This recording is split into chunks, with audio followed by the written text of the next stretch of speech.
Good morning, good morning, good morning, good morning. How many of you out there having allergies? I am having the worst allergies. Anyway, I am here with our morning show, and today we're talking about what hypnosis can do and how you can use it. So, the interesting thing is, I've been doing this now for 25 years. I'll give you some background on myself first. Excuse the garbly voice. Like I said, I'm having really bad allergies today, and yes, this whole week really. Our weather's been a little bit rainy out here. It's been kind of up and down. So rainy one day, sunny the next day, rainy the next day. So anyway, here in Southern California, normally our weather's really good, but with it's coming a bunch of allergies. So I want to talk a little bit about hypnosis today, kind of what it can be used for. I have a lot of clients. I've done this for the whole 25 years. I'll talk to you a little bit about how I became a hypnotist, why I became a hypnotist, and how it changed my life. And then I'm going to give you a case study today about an actual session that I did, an actual program I did with a gentleman. I won't say any names because it's confidential with me and the client. We're not held under those legal responsibilities, but I still do, and I maintain that with my clients, the confidentiality with them. So anyway, so it was 1998, and my mother passed away. I went through depression and anxiety, and I was going through the depression and anxiety with the help of doctors. They were giving me medication. I was medicated with Wellbutrin, Zoloft, Xanax, and then I was having trouble sleeping at night. They gave me Valium, and it was a rough journey. But thank goodness I finally met somebody who did hypnotherapy, and she was a hypnotist up in Los Angeles, and she recommended that I become a hypnotist. And I was like, oh yeah, I'm in the middle of all this stuff going on with depression, anxiety, losing my mother, and trying to get myself together, right?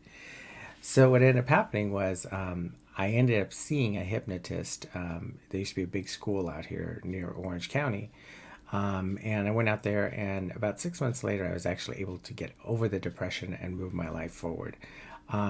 What's interesting with all of that was that I still was not, this is not what I want to do, right? I was working for a major airline, and doing well with that, enjoying that, seeing a lot of places, traveling all over the place, Hong Kong, Taipei, Beijing.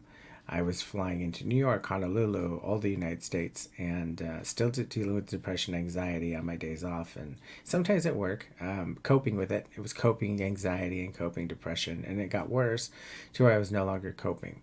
So at that point, I ended up going to the hypnotist, and like I said, about 6 months later to a year, I learned how to manage it by taking those courses, taking those classes, and learning for myself, right? So I wasn't doing this and becoming a hypnotherapist in order to be able to change the world and help people out. And it's funny how things go all the way around, and how it helps sometimes, doesn't it? But the big thing was that things had, one second, I get some notifications still come through the computer. I had made these strides and these changes, and I thought, well, if it's working for me, I wonder if it would work for others. And I was already trained, right? Because my mindset was that I wasn't going to just mask it. I wanted to find a way to be able to do it for myself. So I went ahead and I got the education, I learned the knowledge, and then I started working for a small office out in Orange County, where I would just buy time from that office, and then I would bring in clients that would find me, or sometimes they would give me clients, but most of the time I would just bring them in from people I met. And it's interesting because I had people coming in meeting me. When you walk the walk of life, I mean, you meet people that'll, I don't know. It's just kind of like, I guess this thing I would say is that, if you find your passion and you find something that's working for you, it just kind of snowballs. People keep coming to you. People keep looking for you. People keep coming after you, because that's kind of it. The work is being done, and it's working, and you're getting results, and people tell people, right? So it was pretty cool. And as that went on, I finally got over all my depression and anxiety, and it's just weird. I mean, I can't really explain the success of it. I just woke up one morning and I knew it was going to be a good day. That looked out the window and there was a beautiful day. I just knew it was going to be a good day. And for many, many years, that hadn't gone on. For many years, it was just like I was medicated, doing what I had to do. And I want to clarify that right now is that I'm not saying not to be medicated, because some people need the medication completely, right? I mean, sometimes it's a combination of both. that you have the medication, you have the cognitive therapy, as well as I recommend hypnosis all the time because it gets into the unconscious behavior. So there are some things we won't take and some things that probably some hypnotists shouldn't take, and that really is the golden rule: is if it's physiological, you don't take it, right? If you can't assist the mind to overcome it, then you're not going to physiologically change the body. So if a client comes and let's say that they've broken a leg, right? Can you do pain reduction? Absolutely. You can reduce the pain, get it to where they can deal with it while they're healing, and hopefully you can actually get the body to heal quicker. Remember that the brain is just one giant power plant. It creates chemical after chemical. I mean, you've heard and seen of somebody who is out in a car accident, right? And the car's rolled over, or a car has rolled over, and that person just gets this incredible strength and is able to push that car over. Or they for instance, I remember there's several years back where a gentleman was hiking and he was up in the Salt Lake City area, I believe it was, and he fell between two rocks. He was hiking by himself and he got stuck, and his leg got stuck between the two rocks. He cut his own leg off. You talk about mind over matter, right? But it was either mind over matter or life over death, right? So it's a pretty powerful thing that we have stuck up here on our shoulders. It's not something that just kind of sits there. It does a lot. It controls a lot of what's going on with us. It controls how we feel, how we understand things, how we look at something, and how we I guess question it, analyze it, and understand it. Can it be controlled? Absolutely. Hypnosis controls what happens because it's happening in the unconscious behavior, right? So it can affect the body based on what we're getting the brain to understand, to see, to realize, and to change. I'm kind of going in really deep with that, and I don't want to do that because I can go into that really deep. I have my beliefs, and I think that science has its beliefs, and I think that when you meet the middle of hypnosis and scientific platforms and health or medical, they meet in the middle. So anything that's medical, we actually do ask for a doctor's referral, and we get that sent in before we see somebody.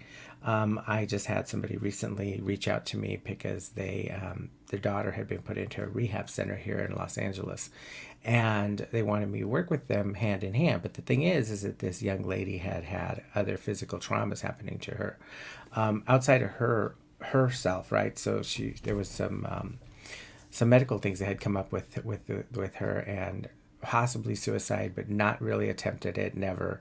So under those circumstances, I require a doctor's note. I require a referral, or I'm not going to take this client. Another thing that is really, really important to know is that if it's physiological, you can't repair it, right? We're not here to do that. Another thing is, can we fix something? No. Can we get you to go internal, realize, and understand something to create those changes? Absolutely. So I heard there was a person one time that told me something like, she was a hypnotist, and she said, Michael, we're the mirror holders. We're here to hold the mirror to get the client to go internal and to see what needs to change or what needs to be physically altered. And there's a lot. It's interesting because I had a client one time that had a triple bypass, and they had told him that he wouldn't be going back to work for at least 3 years because it was such a traumatic, and he was in his 70s actually. So I worked with this client, and with the doctor's approval and working with the doctors, and we sent him out to a location here in Long Beach that has a sports center, had hyperbaric chambers, it had cryogenic chambers, it had the thermal chambers, and through that, this gentleman went back to work within about 6 months, which was pretty incredible, and the doctors were pretty overwhelmed over his progress. But I think the mind has the ability to do many, many things, and I think a lot of that is untapped. Another thing that I had that I'll talk in a little bit about the young man I spoke about earlier, but hypnosis can be used for a multitude of things. I mean, and I'm going to go over some of those right now. You can do pain reduction with hypnosis. You can do alcohol and drug recovery assistance. You can't get them to quit doing alcohol and drug recovery if they're coming to fully addicted still, because the problem is that they have to have some type of detox, right? And even in my facility here, we don't have the ability to do that, or or would I want to do that? They've got to come to me already cleaning up and having some values already set into their mind as to what it is they want for themselves and how I guess an understanding what the alcohol or the drugs have done to their life, so that way you can have a starting point and start getting the mind to start saying, okay, so it did this to me. How do I do this instead? You can use you can use hypnosis for hypnobirthing. You guys saw and if you haven't seen it, go over to YouTube. You see an interview with and I can say her name, Pakoya, because she actually released us on that, and the videos on YouTube, and you can see the interview about how pain reduction works so well. The baby was turned, and as we kept going, we had gone, I think, it was hours and hours of labor. I can't remember what it was, maybe 14 hours or something. But she didn't have the pain that normally came with it. Of course, they monitored the baby, so we knew there was a heartbeat, so everything was okay. And then the end result was a C-section. But the key element was that she was working on having a natural birth. You can use hypnosis for anxiety, stopping panic attacks. And, before the pandemic, I would say that anxiety always led to depression most of the time, or depression would lead to anxiety. They went back and forth. What I'm finding now during my practice is that, a lot of clients will have fear that turns into anxiety. And the fear and the anxiety are two separate issues, and they don't necessarily turn into depression. Now, we don't know what long-term is going to be with this, right? I haven't observed it. But what I'm observing now through my practice and my profession is that people are having anxiety and worrying about going out in the world. Fears they've created, fears of death, fears of, what's going to happen if I did get COVID, or what's going to happen if, so those fears are very real in your mind, and the mind goes ahead and it speaks into a physiological symptom, which then becomes the panic attack. So hypnosis works with that. We can go in and start neutralizing the brain, getting it to kind of realize, well, this is happening. Is it real? Is it not real? As I told a potential client yesterday, and I said, imagine what it'd be like if you feared crossing the street because you might get hit by a bus. Now, you may never get hit by a bus, but the fear is still there. That fear is real. It's something that is existent in the unconscious behavior. It's not something that's being created. But what happens is, if your unconscious mind believes it, I think it begins to fester upon it. And what I feel and believe is that as it festers upon it, the physiological body begins to respond to it. So, and neurolinguistic programming can create triggers and anchors, and can break triggers and anchors, right? Created triggers and anchors. The created anchor and trigger is that, oh my God, if I cross the street, I'm going to get hit by a bus. The anchor is possibly that they saw that happen to somebody, and now it's become this fear. And it keeps growing.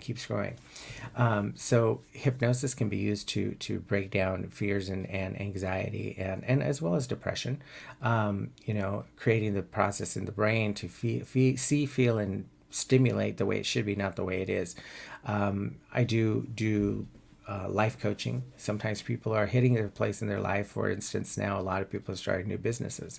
They're hitting this place in their life where, the fear of going in and working for themselves is big. It's real.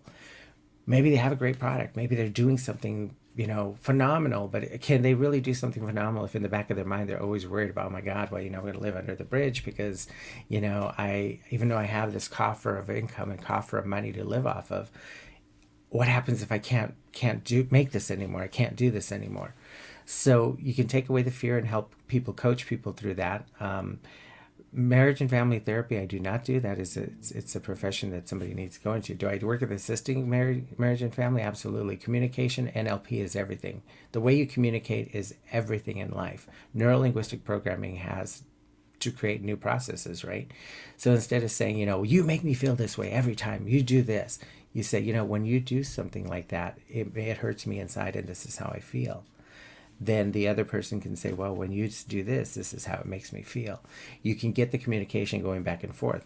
And with that, again, we are assistive. We're not going to go in and completely do this with the client and not be able to create a balance. And if you can't, and that's one thing I always tell every hypnotist that I train and that I speak at groups with, I say, look, if you can't assist, refer out. If you can't help, refer out. I mean, we're not here to take every client. And I'll tell you, there's some hypnotists that do, because they're starving. But part of that is there's just other things they're not working on. if you're going in and you're doing hypnosis, a little bit of what to expect is on one of my other shows. You can go ahead and watch that, and don't be afraid, because this is the thing is that you in hypnosis we can't make somebody do something they don't want to do. It all comes from an internal unconsciousness or consciousness, right? They say in psychology that you're between the age of 3 to 7. That's kind of when the brain is building itself. It's building its moral belief system. It's building the belief patterns that keep you alive, the belief patterns that help you strive. And do you call a cop if you're in trouble, or do you fear the cop because maybe your parents taught you to fear the cop all your life, right? Do you fall down and skin your knee when you're 2 and start to scream bloody murder because that was a learned experience from the past when you were young? Or were you trained or learned experience of being, maybe mom picked you up and was like, just brush that off, you're going to be okay. So that's how you see pain tolerances between one person and another. I mean, it's all programming, right? So hypnosis works with a multitude of things. Sexual dysfunction, a lot of times it's going in and finding out what's happening.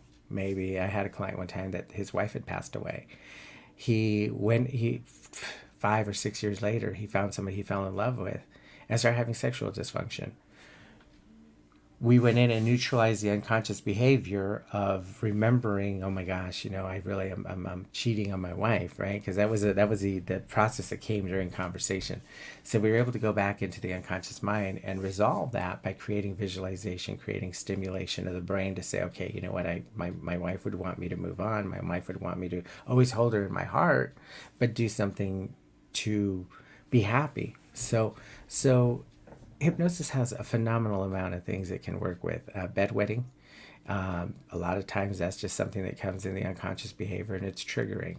I had a gentleman that used to, he was older and he was becoming incontinent, and he would urinate in his bed sometimes. And we were able to actually get him to start doing Kegels, but also get the brain to start knowing that, and modification, right? Behavior modification. So we got him to not drink water past a certain time, got the brain to understand that, okay, I'm not really thirsty, I'm good because I had this much water throughout the day. It's phenomenal what it can do. So anything that's not physiologically a damaged part of you or physiologically a medical issue that you're dealing with, hypnosis helps. And I say medical issue, but it does sometimes, right? Because if you come to me and you've had a stroke, we can get the mind to heal. It's natural that it does that. Can we speed up healing? Absolutely. I believe that hypnosis goes in and it gets the unconscious mind to start working on the body, because everything starts in the brain. You can use hypnotherapy for a car accident. Somebody's had a car accident, they're having fear of going back in the vehicle, and you can work through them and get them to understand and to visualize the outcome of that it happened. Yes, how do we desensitize you to it? I'm trying to think, there's so many things that we can use it for, and really the key element I want you to understand is that you can use hypnosis for pretty much anything that's not a physiological issue happening to you, or suicide, right? Because when somebody's committed or tried to commit suicide, they've gone that close, they've had that experience. Now that's really where you need a trained professional to go in and say, okay, well, how do you need to be medicated? Is this something that we need to medicate you for, and get you back into society and monitor you forever, right? So so it's really important that that the hypnotists actually know their boundaries and know what they're going to do and what they can do. Life coaching is awesome. I mean, sometimes you need somebody that you can talk to and say, look, I'm trying to do this, I'm trying to do that, and some things aren't working out for me, and I just feel like it's not, I know what I want. So can you hypnotize somebody and get them to start seeing, sensing, and believing what it is they want? Absolutely. So in sports therapy, I go in and we have them visualize the game from not just above, so they're seeing themselves performing, but also getting them to feel it, see it, sense it, feel it, imagine it, and it becomes reality, right? What's the old saying? If the brain can believe it, the brain can achieve it. Absolutely. Absolutely. So I had a young man come to me many, many years ago, and this young man had been, he came from a divorced family, and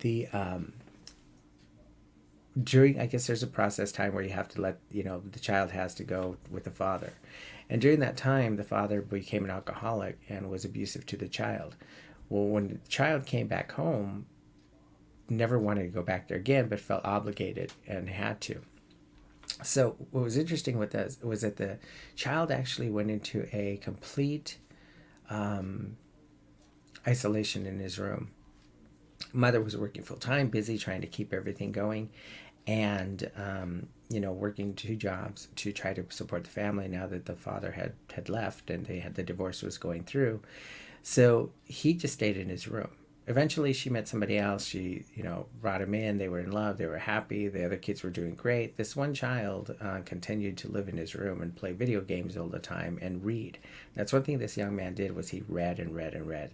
So his grades were great. He was high functioning. He was doing awesome, but he had zero ability to socialize, zero ability to want to be in the public and to interact. Through hypnosis and NLP, I think it was a 20 session program or 10 session program. I think it was a 20 session program. We restructured him to get his unconscious mind to really, was to decide whether he needed a relationship with his father anymore. Two was to decide whether or not he wanted to go to college or not go to college, and give some form of goal setting, and to know that in order to be able to pivot themselves or to be able to use the leverage had to be that if you do this, what do you get, right? And in hypnosis, the brain can see it, feel it, understand it, just like the fire alarm going off in the middle of the night. You don't sleep through it. The unconscious mind never rests. It continues to grab information, to learn information, to utilize information, even while you sleep. Hypnosis is not sleep. Hypnosis is a resting place where you, kind of like that little lullaby place where you're like falling asleep at night, and you have the TV on, and you can come in and hear the TV for a little bit, and then it fades away and you drop in a little bit deeper. So you're going into REM, but you're coming out of REM. And part of it coming out of REM is because I'm continually conversing with your unconscious behavior. Can you do something can you make somebody do something that you don't want to do? Absolutely not. Because you see that moral belief system, the structure of who you are as a human being, was created in the early ages of life. So it doesn't, it can't do any harm. If anything, it does nothing, if that makes sense. If you come to me and you want to stop smoking, and that's another thing it's good for, and I'll give a list of some of the things at the end that you can use it for, but you come to me to stop smoking because your wife has told you, you stink, go get this taken care of. What's going to happen is that you're going to come to me and we're going to do these sessions, and your unconscious mind is going to continue saying, oh, but God, I love it. I love it, and I need it. This is a part of my life that I absolutely have to have. And if you're not honest with me and you're not transparent with me, then I can't get you to make that change, right? Any human being makes changes, but the human being makes changes only if they know what they want. And it's really important to remember that. The human being only makes changes when they know what they want. Otherwise, if you don't know what you want, you're not going to get anything, right? You're not going to be able to change. You're going to be stuck in that same pattern of experiencing a pleasure zone out of a negative situation. And really it is. It's the cigarettes are horrible. I need to stop smoking. It's the worst thing. I know it's bad for me, but God, it makes me feel so good, right? So that's a really, really hard place to be. And unless you're ready, the change won't happen. You will be stuck in where you're stuck. And that goes for everything in life, right? If you don't have an inclination of understanding there has to be a change, then you're not going to work on changing. You're going to be who you are for the rest of your life, and there'll be some kind of gain from that. Secondary gain is something that happens often, and you got to figure out what that secondary gain is in order to be able to neutralize that out and start moving the client forward. So there's so many interesting things. I've seen people do past life regressions, and it's great. It's awesome. I do them only if I'm using them for therapy. And the reason that I don't do a lot of past life regression, I get that all the time, and I won't take that client. And the reason is unless they're feeling that something in the past is affecting the way they do something in the present. Because we don't really know past life regression. We don't know what past lives are. It could be, some people say it's a religion. Some people say it's a neurons in the brain firing off from generation after generation. I'll talk a little bit about that also. about how people think sometimes. They believe that, because grandma had it, I have it. Because mom has it, I'm going to have it. And sometimes it's true. I'm not saying that alcoholics are not alcoholics because the family lived in alcoholism the entire life. But what I do believe is that you can minimize the damage, or you can create a new belief system to cope with that damage, right? So, so that being said, depression, anxiety, I believe, and they're going to fight me on this. I mean, I'll get this left and right of doctors saying, well, it is hereditary, and sometimes it is. But can you minimize the exposure or what's happening to you when you're going through those emotional changes? I believe you can. You drive the same way to work every day, you're going to get the same view, right? If you start changing things in your life, you're going to get a different view. And that's what creates change, is when something looks different and it's pleasurable. Because remember, the brain only works on two emotions, pain and pleasure. So if the brain can do something that's different, that feels better, then it's going to become part of who you are, right? Many of you have done things when you were younger that you would never do now. And you're hearing my voice, all of you have. You've done things where you're like, oh my God, I can't believe I did that. And then there's a pleasure zone to it. But it was a great time. I had a good time with it and I really enjoyed it, but I wouldn't do it again. Because that means that the pain that came with that pleasure is so much bigger that you're not going to revisit again. You're choosing not to revisit it again. So, it really has a lot to do with the client and where the client is. That's why it's so important for the evaluation to go through, and for you to eat for the hypnotist, right? To be able to evaluate and to understand exactly what's happening with the client. Otherwise, you're not going to get change. And it's very, very important to always do a strategy call for me, because I need to know what I'm getting into, and I need to know if I want to get into it, right?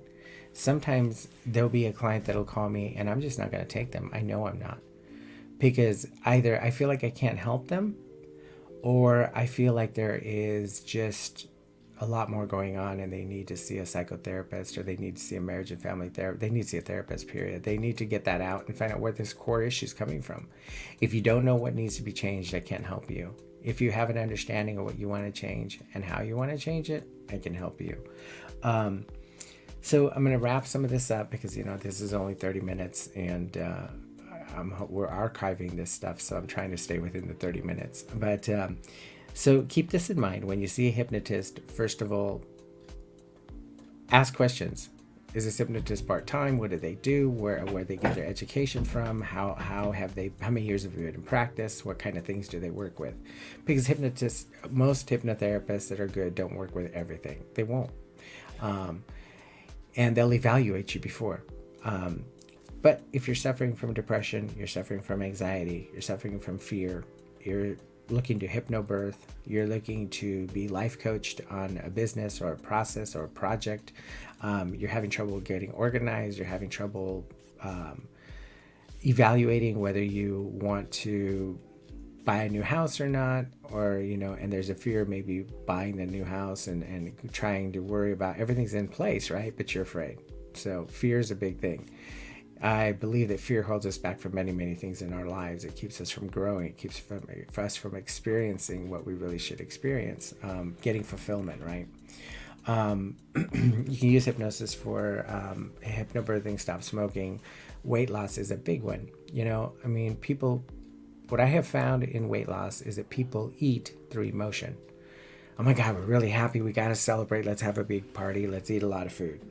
Oh my gosh, I'm so sad. I'm so depressed. I need to go get some cookies out of the oven because I need to bake some. I'm going to bake a dozen cookies right now. Oh my gosh, I only have 3 left, right?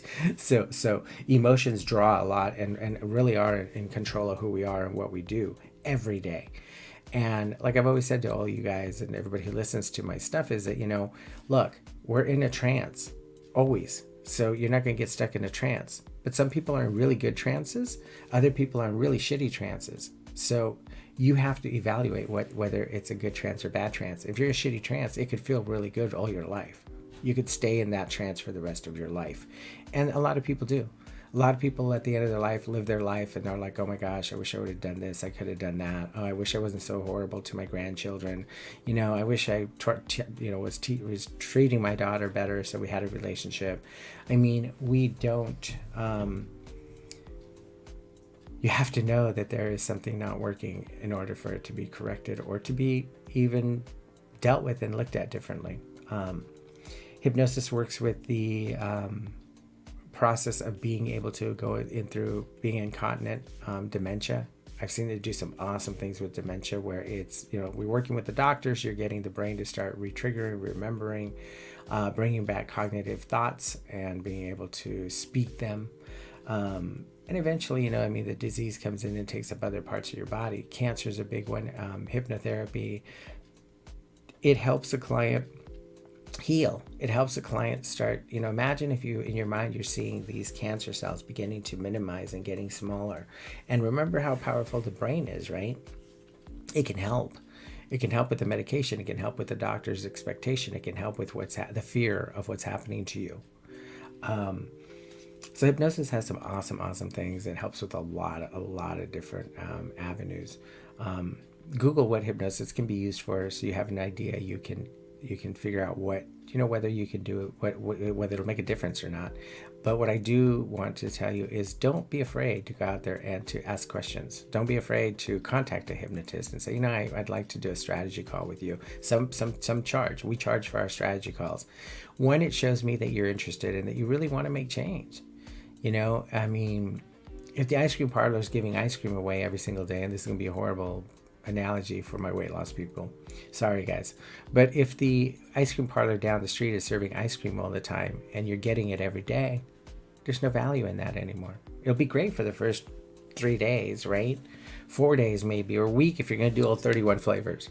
But what's going to happen is that there's going to be a point where there's no more value in that, and there's no expectation. You're not going to come in there hoping that there's going to be a different flavor, because you've got this numbness or this dead part of you that is like, it's overwhelming. I don't want any more, right? Or it's just an expectation.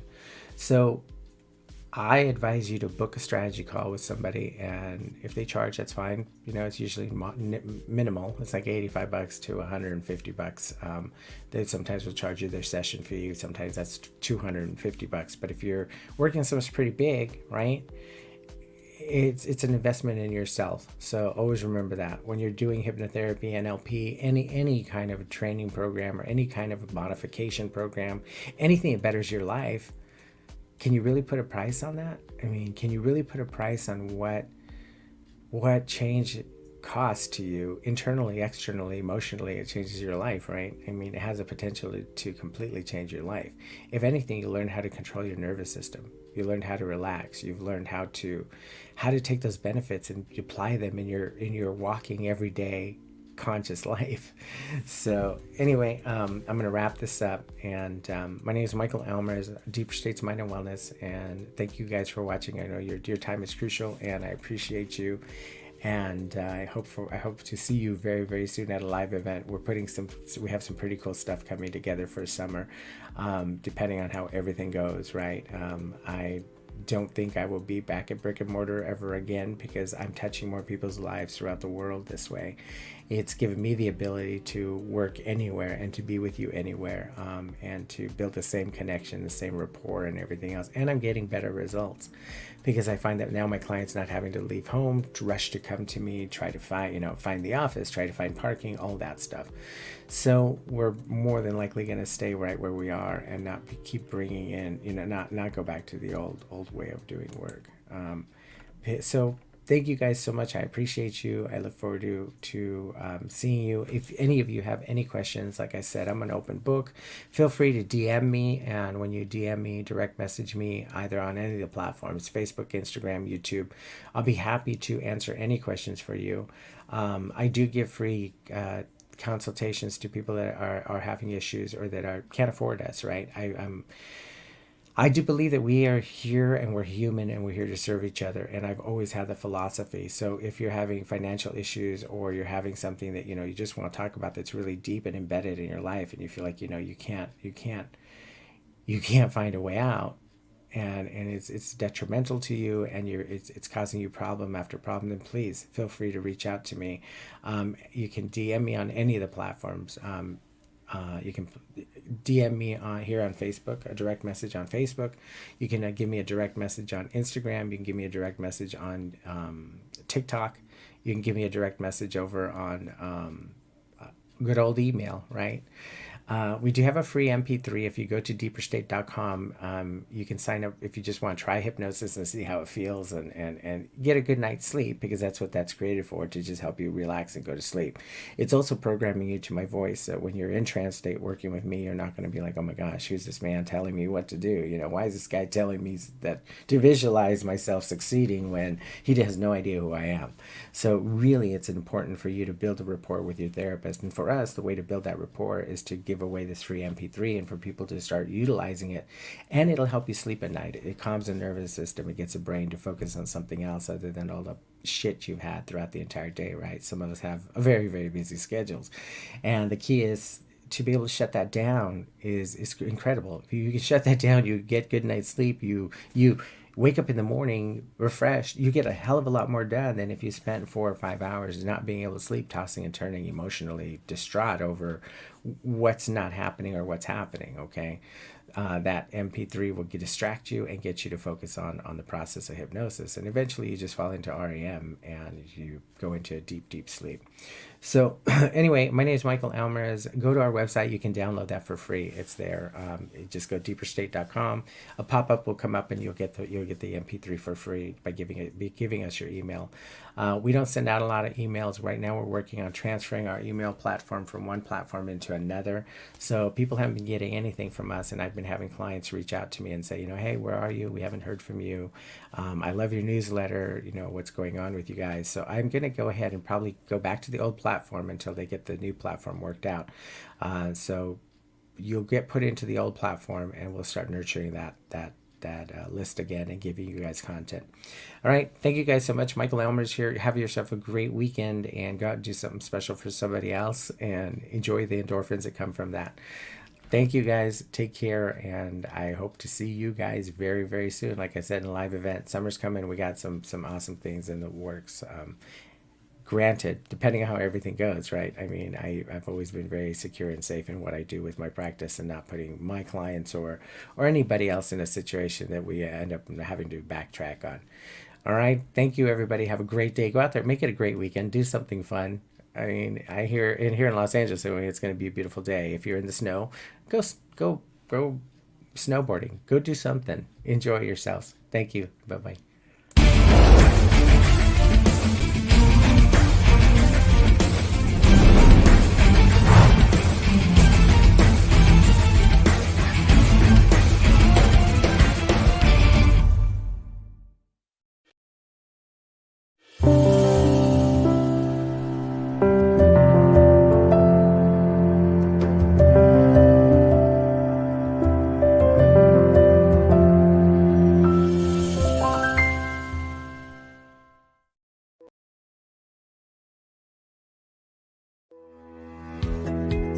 I think these videos are brilliant, and I'm sure you will like them too. Please like, comment, and subscribe, and don't forget to click the notification bell.